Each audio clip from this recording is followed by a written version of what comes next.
ලාංකිකයන්ට ඕස්ට්‍රේලියාවට යන්න පුළුවන් ප්‍රධාන ක්‍රම ගැන ඔබ දැනුවත්ද? අංක 1 තමයි විසිට් වීසා. මේ ගැන අපි වීඩියෝ 3ක් කරලා තියෙනවා. මුල ඉඳන් අගට තනියම ඇප්ලයි කරගන්න විදිය මේ ගැන උනන්දුවක් දක්වන අයට ඒ වීඩියෝ එක බලන්න පුළුවන්. අංක 2 තමයි ස්ටුඩන්ට් වීසා. මේ සම්බන්ධනොත් අපි වීඩියෝ එකක් කරලා තියෙනවා. මූලික විස්තර ටිකක් ඒ වීඩියෝ එකෙන් අපි ඔයගොල්ලන්ට ගෙනල්ලා තියෙනවා.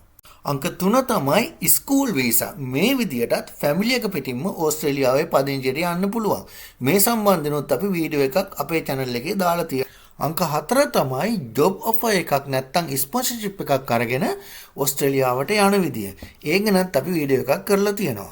අංක 5 තමයි ටෙම්පරරි රෙසිඩන්ට් වීසා. අංක 6 පර්මනන්ට් රෙසිඩන්ට් වීසා. ඒවා අයිති වෙන්නේ ස්කිල් මයිග්‍රන්ට් කැටගරියට. ඉතින් ඒ සම්බන්ධයෙන් වීඩියෝ අපි ඉදිරියේදී අරගෙන එනවා ඔයගොල්ලන්ට. අංක 7 තමයි ප්‍රොටෙක්ෂන් වීසා එක.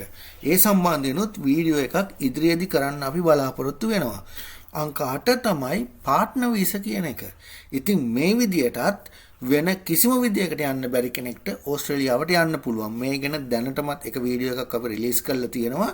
ඉබ්බන ප්‍රතිචාර අනුව ඉදිරියටත් තව වීඩියෝ අරගෙන එන්න බලාපොරොත්තු වෙනවා. එකේ තියෙන ප්‍රධාන වාසිය තමයි අපිට සල්ලි පෙන්වන්න නැතුව ඉංග්‍රීසි කෝස් මුකුත් කරන්නේ නැතුව කිසිම අනිකුත් සුසුකම් සම්පූර්ණ කරන්නේ නැතුව සම්පූර්ණ වෙනස්ම සාධක මත පදනම් කරගෙන ඔයාලට වීසා ඇප්ලයි කරන්න පුළුවන්.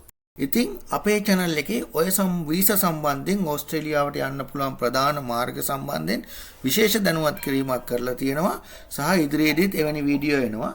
මීටත් අමතරව ඉස්සරහටත් වීඩියෝ අපි අරගෙන එන්න බලාපොරොත්තු වෙනවා ඕස්ට්‍රේලියාවට අමතරව වෙනත් රටවල් වලටත්.